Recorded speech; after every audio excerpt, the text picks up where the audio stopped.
العاقبة للمتقين والصلاة والسلام على سيدنا محمد وآله وصحبه أجمعين. فقد قال الله تعالى في القرآن العظيم: ربنا عليك توكلنا وإليك أنبنا وإليك المصير. فقد قال رسول الله صلى الله عليه وسلم: من أحب أن يكون أقوى الناس فليتوكل على الله. அளவற்ற அருளாளனும் நிகரற்ற அன்புடையனுமாகிய அல்லாஹ்வின் திருநாமம் கொண்டு ஆரம்பிக்கிறோம். வான் வையம் புகழ் அனைத்தும் ஏக வல்லவனாகிய வல்லவன் அல்லாஹ் தஆலா ஒருவன் மீது மட்டுமே என்றென்றும் உரித்தாட்டுமா. நபிகள் பெருமானார் ஸல்லல்லாஹு அலைஹி வஸல்லம் அன்னாரின் மீதும் அன்னாரின் வழிவந்த உத்தம சத்திய சஹாபாக்கள் குறிப்பாக நம் அனைவர்கள் மீதும் அல்லாஹ்வுடைய அன்பும் அருளும் என்றென்றும் குன்றாமல் குறையாமல் நிலவட்டுமாக. ஆமீன். அஸ்ஸலாமு அலைக்கும் வரஹ்மத்துல்லாஹி வபரகாத்துஹு.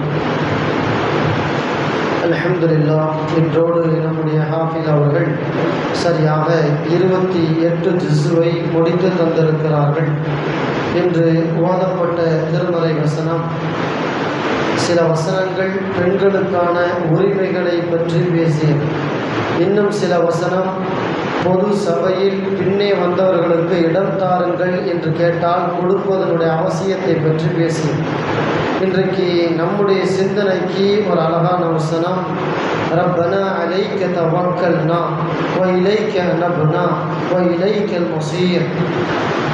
இறைவா, நாங்கள் உன் மீதே பொறுப்பு சாட்டுகிறோம், உன் பக்கமே மீளுகின்றோம், உன்னிடமே மீளும் இடம் உள்ளது என்று மூமின்கள் எவ்வாறு அல்லாஹ்வை சார்ந்தவர்களாக தவக்குள் வைத்தவர்களாக அல்லாஹ்விடத்தில் துஆ செய்வார்கள் என்பதை பற்றி அல்லாஹ் இந்த வசனத்தின் மூலமாக சொல்லுகிறான். தவக்குள் என்பதற்கு மார்க்கத்தின் அறிஞர்கள் நிறைய விரிவுரைகளை நமக்கு தருகிறார்கள். சுருங்கச் சொன்னால், எந்த வேலையையும் அல்லாஹ் சொன்னபடி செய்துவிட்டு அதன் பிறகு அல்லாஹ்வின் மீது பொறுப்பு சாட்டுதல். செய்கிற வேலையை செய்யணும், அதன் பிறகு பொறுப்பு சாட்டணும். என்னால் மட்டும் முடியும் நினைக்கிறது தப்பு. என்னால் முடியாது, அல்லாஹ் நாடினால் என்னால் முடியும் அப்படின்னு நினைக்கிறது தவக்குள். பெருமானார் ஸல்லல்லாஹு அலைஹி வஸல்லம் அவர்கள் சொல்லுவார்கள்: மன் அஹப்ப அன் யகூன அக்வன் நாஸ். மக்களிலேயே யார் ரொம்ப பலமான ஆளாக இருக்கணும்னு ஆசைப்படுறாரோ ஃபல்யதவக்கல் அலல்லாஹ், அவர் எல்லா நேரமும் அல்லாஹ்வின் மீது அல்லாஹ்வை சார்ந்து இருப்பவராக அவர் ஆகட்டும் என்று பெருமானார் ஸல்லல்லாஹு அலைஹி வஸல்லம் அவர்கள் சொல்கிறார். திருமீதியிலே இப்படி ஒரு நபி மொழி பதிவு செய்யப்பட்டு ஒரு தோழர் வந்து கேட்குறார்: யா ரசூலுல்லாஹ், நான் ஒட்டகத்தில் பள்ளிவாசலுக்கு வந்திருக்கேன், ஒட்டகத்தை கட்டி போட்டுட்டு பள்ளிவாசலுக்குள்ளே வர்றதா, அதுதான் தவக்குலா, அல்லது அல்லாஹ் பார்த்துக்குவான்னு சொல்லி ஒட்டகத்தை அப்படியே அனாமத்தாக விட்டு நான் பள்ளிவாசலுக்குள்ளே வரட்டுமா? எது தவக்குள், எது சரியானது நாங்கள் பின்பற்ற வேண்டியதுன்னு கேட்டார். பெருமானார் ஸல்லல்லாஹு அலைஹி வஸல்லம் அவர்கள் சொன்னாங்க: அஅ்தில்ஹா வ தவக்கல். முதல்ல ஒட்டகத்தை கட்டு, எப்போதும் போல ஓடக்கூடாதுன்னு கட்டு. அதன் பிறகு அல்லாஹ்வே இந்த ஒட்டகத்தை தப்பி போய் விடாமல் நீ பாதுகாப்பாயான்னு அல்லாஹ்ட்ட பொறுப்பு சாட்டிட்டு வான்னு சொன்னாங்க. எல்லா நேரமும் நாம் தவக்குள் வைக்கிறேங்கிற பேரில் வியாபாரத்திற்கு போகாமல், கொடுக்கல் வாங்கல்ல முறையாக ஈடுபடாமல் நாம் எல்லா நேரமும் பள்ளிவாசல்னு இருந்தால் அதுக்கு பேர் தவக்குள் அல்ல, அது பேர் முட்டாள்தனமானது என்று உமர் ரலியல்லாஹு தஆலா அன்ஹு அவர்கள் சொல்லுவதாக இமாம் யஹ்யா உலூமுத்தீன் இமாம் கஸ்ஸாலி பதிவு செய்திருக்கிறார்கள். ஜும்மா தொழுகை முடிஞ்சிச்சு. ஜும்மா தொழுகை முடிஞ்சோடனே எல்லாரும் பள்ளிவாசலை விட்டு போகிறது சாதாரணமான நிகழ்வு. உமர் ரலியல்லாஹு பார்த்தாங்க, மஸ்ஜிது நபவியில் ஒரு 6-7 பேர், ஒரு சின்ன கூட்டம் பள்ளிவாசலை விட்டு வெளியே போகாமல் என்ன பண்ணுறாங்க, கையை இப்படி மேலே தூக்கிக்கிட்டு இப்படி துவா செஞ்சுக்கிட்டே இருக்கிறாங்க. துவாங்கிறது கொஞ்சம் நேரம் செஞ்சால் பரவாயில்ல, அப்படியே நீண்ட நேரம் துவா செஞ்சுக்கிட்டே இருக்கிறாங்க. உமர் ரலியல்லாஹு பார்த்தாங்க, ஏப்பா நீங்கள்லாம் யாருன்னு கேட்டாங்க. நீங்கள்லாம் யார்? தொழுக முடிச்சாச்சுன்னா எல்லாரும் வெளியே போய் அல்லாஹ் சொல்கிறபடி பார்த்தா ஃபைதா குதியத்தி ஸலாத்து ஃபன்தஷிரு ஃபில் அர்த் அப்படின்னு சொல்கிறான். ஜும்மா தொழுகை முடிஞ்சிச்சுன்னா பூமியில் பரவி விரிந்து போய் சம்பாத்தியத்தில் ஈடுபடுங்க, உங்களுக்கான ரிஸ்க்குகளை போய் தேடுங்க, பொருளாதாரத்தை தேடி ஓடுங்கன்னு அல்லாஹ் சொல்லியிருக்க. நீ ஜும்மா தொழுத கையோட பள்ளியிலேயே உட்காந்துக்கிட்டு இருக்கே, ரொம்ப நேரம் என்ன காரியம்னு கேட்டாங்க. அப்போ அவங்க சொன்னாங்க, ஏன் சம்பாதிக்க போகிறோம், அல்லாஹ் நினச்சா தந்துடுவான், நாங்கள் அல்லாஹ்வுடைய முத்தவக்கிலீன் அப்படின்னு சொன்னாங்க. அல்லாஹ்வையே எல்லா நேரம் சார்ந்திருப்பவர்கள், அதனால் பெருசாக சம்பாதிக்கலாம் போகணுங்கிற அவசியம் இல்லை, அல்லாஹ் தர்றதை நாங்கள் சாப்பிட்டுக்குவோம், அல்லாஹ் தர்றதை வச்சு குடும்பம் நடத்திக்குவோம், எங்களுக்கு அல்லாஹ் தர போதுமானவன் அப்படின்னு வியாக்கியானம் பேசுகிறாங்க. பேசக்கூடாத ஆள்கிட்ட பேசிட்டாங்க, அதான் பிரச்சனை. உமர் ரலியல்லாஹு சொன்னாங்க, அதாவது வல் அன்தும் முத்த அக்கிலூன் அப்படின்னு மாற்றி சொன்னாங்க. நீங்கள் முத்த வக்கீல் கிடையாதுப்பா, அல்லாவை சார்ந்திருப்பவர்கள் அல்ல, நீங்கள் எல்லாம் சாப்பாட்டு ராமன்கள் அப்படின்னா. முத்த அக்கிலூன், நீங்கள் எல்லாம் சாப்பாட்டு ராமன். அல்லாவை சார்ந்திருப்பவர் எப்படி இருப்பார்? தொழுக முடிச்சுட்டு வியாபாரத்தை தேடி ஓடுவார். அப்படி தான் அல்லாஹ் சொல்கிறான். ஐயுவல்லதீன ஆமனூ அந்த வசனத்தை ஆரம்பிக்கிறான். இறை நம்பிக்கையாளர்களேன்னு சொல்கிறான். வாங்க சொல்லப்பட்டால் பள்ளிக்கு வாங்கன்னு சொல்கிறான். தொழுது முடிச்சாச்சுன்னா வெளியே ஓடி வியாபாரம் பாருன்னு அல்லாஹ் சொல்கிறான். மோமின்களுடைய பண்பு என்னான்னு கேட்டால், தொழுக நேரத்துக்கு மட்டும் பள்ளிக்கு வா, தொழுத முடிச்சாச்சுன்னா பள்ளியை விட்டு ஓடு, சம்பாதிக்க போ. சம்பாதிக்கிறதும் இபாதத்து தான். நிறைய பேர் தப்பாக விளங்கி வச்சுருக்கிறாங்க, பள்ளியில் தொழுகிறது மட்டும்தான் இபாதத்து, இதை தாண்டுறதெல்லாம் ஒன்றும் இல்லை அப்படின்னு நினைக்கிறாங்க. இது மிகப்பெரிய முட்டாள்தனமானது. இஸ்லாமிய பார்வையில் அது தவக்குலே கிடையாது, அது தவக்குலே இல்லை. நீங்கள் யோசியுங்களேன், பெருமானார் ஸல்லல்லாஹு அலைஹி வஸல்லம் அவர்களை விடையா முத்த வக்கீல் யாராவது பார்க்க முடியும்? ரசூலுல்லாஹ் தானே எல்லா நேரமும் அல்லாஹ்வை சார்ந்திருந்தாங்க. ஆனால் அவங்க செயல்பாடை பாருங்களேன் கொஞ்சம். பத்ர் யுத்த களம், உஹது யுத்த களம், பள்ளிவாசல்லையே அல்லது வீட்டிலையே உட்காந்துக்கிட்டு, இறைவா நாங்கள் போருக்கெல்லாம் போக மாட்டோம், எதிரிகள் எங்களை மிகச்சிடக்கூடாது, எங்களுக்கு நீ வெற்றியை கொடுன்னு பள்ளியில் உட்காந்து அதுவா செஞ்சாங்க, வீட்டில் உட்காந்து அதுவா செஞ்சாங்க. என்ன பண்ணாங்க? எதிரி வந்துட்டான், களத்தில் அவனை சந்திக்கணும், வாங்க எல்லாம் போவோம், களத்தில் போய் வாழை வீசுவோம், அல்லாட்ட தவக்குள்ள அப்புறம் வைப்போம். நான் களத்துக்கு இறங்கிட்டேன். பெருமானார் ஸல்லல்லாஹு அலைஹி வஸல்லம் பத்ர் யுத்த களத்தில் சஹாபாக்களை கூட்டிகிட்டு போய் வச்சுட்டு அந்த இரவு முழுக்க துவா செஞ்சாங்க. இதுக்கு பேர் தான் முத்த வக்கீல். களத்துக்கு வரணும், அதன் பிறகு அல்லாட்டையும் துவா செய்யணும். ஏட்ட போரில் போர் தந்தம் இருக்குது, வாள் இருக்குது, குதிரை இருக்குது, அம்பு இருக்குது, ஈட்டி இருக்குது, நான் அவனை வெட்டி வீழ்த்திட முடியும் அப்படின்னு ரசூலுல்லாஹ் நினைக்கல. யுத்தத்துக்கு வந்தாச்சு, என்னால் ஆன முயற்சியை நான் பண்ணுவேன், இறைவா நீ வெற்றியை கொடு. அப்போ எதுவாக இருந்தாலும் முதல்ல நாம் துனியா விஷயத்தை செஞ்சுட்டு அதன் பிறகு அல்லாஹ்விடத்திலே நாம் நம்பிக்கை வைக்கணும். அதுதான் உண்மையான நம்பிக்கை அப்படின்ட்டு பெருமானார் ஸல்லல்லாஹு அலைஹி வஸல்லமுடைய யுத்த களங்கள் நமக்கு சாட்சியாக இருக்கிறது. யுத்த களங்கள் நமக்கு சாட்சி. பெருமானார் ஸல்லல்லாஹு அலைஹி வஸல்லம் அன்பு மனைவி ஆயிஷா அம்மாட்ட உசாமா ரலியல்லாஹு வந்தாங்க. நான் வெளியூர் சம்பாதிக்கிறதுக்காண்டி போகிறேன். சரி, நல்லது, போயிட்டு வா. எந்த ஊருக்கு போகிறேன்? நான் எப்பயுமே ஷாம் நோக்கி தான் போவேன் வியாபாரத்துக்கு. இந்த வருஷம் ஷாம் நோக்கி போகிறத விட ஈராக் நோக்கி போவோமே அப்படின்னு நான் நினச்சிக்கிட்டு ஈராக் நோக்கி பயணத்தை விடலாம், பாரசீகத்தை நோக்கி பயணத்தை விடலாம் அப்படின்னு நினச்சிக்கிட்டு இருக்கேன்னு தான் சொன்னாங்க. முஸ்னத் அஹ்மதுல இப்னு மாஜாவில் நபி மொழி வருது. ஆயிஷா அம்மா சொன்னாங்க, உன் முடிவை முதல்ல மாற்றுன்றாங்க. உன் முடிவை முதல்ல மாற்று. நீ எப்போ எங்கே வியாபாரத்துக்கு போவ? ஷாமுக்கு தானே போவ, இன்றைய சிரியா. அப்படி அதுக்கே போயேன். அல்லாஹு தஆலா ஒரு வழியை உனக்கு சம்பாதிக்கிற வழியை காட்டியிருக்கான்னா அந்த வழியிலேயே போ. அதற்கு மாற்றமாக புதுசாக யோசிக்கிறேன், அப்படி பண்ணுறேன் இப்படி பண்ணுறேன்னு நீ இந்த பக்கத்தில் திரும்புகிற வியாபாரத்துக்கு ஒருவேளை நீ நினச்ச வியாபாரம் இங்கே இல்லைன்னு சொன்னால் அல்லாவே நீ குறை சொல்லிடுவிய. நீ அல்லாவே குறை சொல்லிடுவ. அல்லாவுக்கு அது பிடிக்காது. உனக்கு எங்கே ரிஸ்க்கு ரப்பு எழுதியிருக்கிறானோ அதை நோக்கியே நீ போ. பெருமானார் ஸல்லல்லாஹு அலைஹி வஸல்லம் அப்படி தான் சொன்னாங்க. யாருக்கு எதை நோக்கி அல்லாஹ் ரிஸ்க்கு தர்றானோ அதை நோக்கி போங்க. அல்லாஹுவா உங்களை திருப்பாத வரை அல்லாஹ் திருப்புவான். அப்போது நம்ம திரும்பிக்கலாம். அது வரைக்கும் ஒரு வியாபாரத்திலே தொடரு அப்படின்னு ஆயிஷா அம்மா உசாமா ரலியல்லாஹு தஆலா அவர்களுக்கு ஒரு நபிமொழியை சொல்லி புத்தி சொன்னாங்க.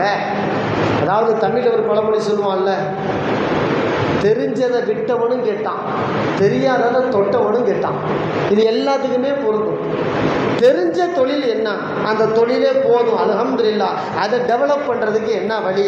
நாம் மட்டும் வேலை பார்க்குறோம், 2 வேலையாளை போடுறதுக்கு என்ன வழி, 4 வேலையாளை போடுறதுக்கு என்ன வழி, அது இன்னும் 10-20 வேலையாளை போட்டு வேலை வாங்குறதுக்கு என்ன வழி அப்படின்னு எனக்கு என்ன தொழில் தெரியுமோ, பொருளாதாரம் ஈட்டுவதற்கு எனக்கு எந்த வழி இலகுவான வழியை நான் தேர்ந்தெடுத்து வச்சிருக்கிறனோ அதை நோக்கிய வாழ்க்கை முழுக்க போகிறது தப்பு இல்லை. அதுதான் உண்மையான தவக்குள். இல்லை இல்லை அந்த வியாபாரத்துக்கு போய் அவன் அப்படி ஆகிட்டான், இவன் இப்படி ஆகிட்டான், இதெல்லாம் ஒரு வியாபாரமா அப்படின்னு தூணு துப்பிட்டு இங்கிட்டு போகிறான்னு வைக்கிறேன், உள்ளதும் போச்சா லொல்லக்கண்ணாவாயிரும். ஆமாம், இது வரைக்கும் கிடைச்சதும் கிடைக்காம போயிடும். அப்போது தவக்குள் அப்படிங்கிறது அல்லாஹ் எப்படி போனாலும் தருவாங்கிற அர்த்தம் இல்லை. உனக்கு தெரிஞ்ச வழியில் போ, ஆனால் அதன் பிறகு அல்லாஹ்வின் மீது நம்பிக்கை வை, அல்லாஹ்வின் மீது நம்பிக்கை வை. இது எல்லாத்துக்குமே பொருந்தும். அதாவது முஹம்மது இப்னு சீரீன் ரஹ்மத்துல்லாஹ் சொல்லுவாங்க, நினைவாற்றல் நல்லா உங்களுக்கு இருக்கணும்னா நிறைய குர்ஆன் ஓதுங்க. எப்படி நல்ல நினைவாற்றலோடே நீங்கள் வாழ ஆசைப்படுறீங்களா, குர்ஆன் ஓதுங்கன்னு சொல்லுவாங்க. இதை நாம் எடுத்துக்கிட்டு எக்ஸாமுக்கு போகிற பையன்கிட்ட எதுக்குடா புக்கெல்லாம் தூக்குற, விடு, குர்ஆனை எடுத்து போது எல்லாம் ஞாபகம் வந்துடும், எக்ஸாம் ஹாலில் உட்காந்து கடன்னு எழுதிடலாம் அப்படின்னு சொன்னால் சொல்கிறவனை அறிவாளின்னு சொல்லுவோமா முட்டாளின்னு சொல்லுவோமா? முதல்ல என்ன சொல்லணும், எப்பா கொஞ்ச நேரம் குர்ஆனை ஓதுரு, அதுக்கப்புறம் ஸ்கூல் புக் எடுத்து படி. எப்படி முதல்ல கொஞ்சம் குர்ஆனை ஓது, ஒரு பக்கம் 2 பக்கத்தை ஓதிரு தினந்தோறும், அப்புறம் அந்த ஸ்கூல் புக்கை எடுத்து படி. அந்த படிப்பில் அல்லாஹ் உனக்கு ஒரு நூறாணியத்தை, ஒரு பிரகாசத்தை அல்லாஹ் தருவான், இந்த குர்ஆனுடைய பரக்கத்தை இப்படின்னு சொன்னால் அறிவாளித்தனம். அதை விட்டுவிட்டு குர்ஆனை ஓதுனா நன்மை, குர்ஆனை ஓதுனா நினைவாற்றல் கிடைக்கும், படிப்பெல்லாம் பார்க்காத அல்லாஹ்வை மட்டும் பாரு அப்படின்னு அல்லாஹ்வே இதை ஏற்றுக்கிறது இல்லையே. இதுக்கு பேர் தவக்குலே கிடையாது. யதார்த்தம் என்னன்னு கேட்டால், அதாவது அரிசி சோறாகணும்னா அந்த அரிசியை முன்னாடி தூக்கி வச்சுக்கிட்டு நம்ம திக்ர் பண்ணிக்கிட்டே இருந்தால் சோறாயிடுமா? அது நடக்காது.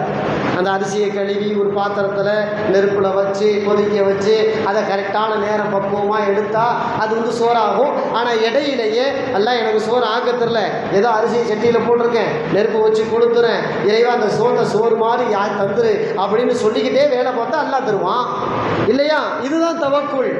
முதல்ல நம்ம வேலையை செய்யணும், அதன் பிறகு நல்ல ரிசல்ட்டை அல்லாஹ்ட்ட இருந்து எதிர்பார்க்கணும்.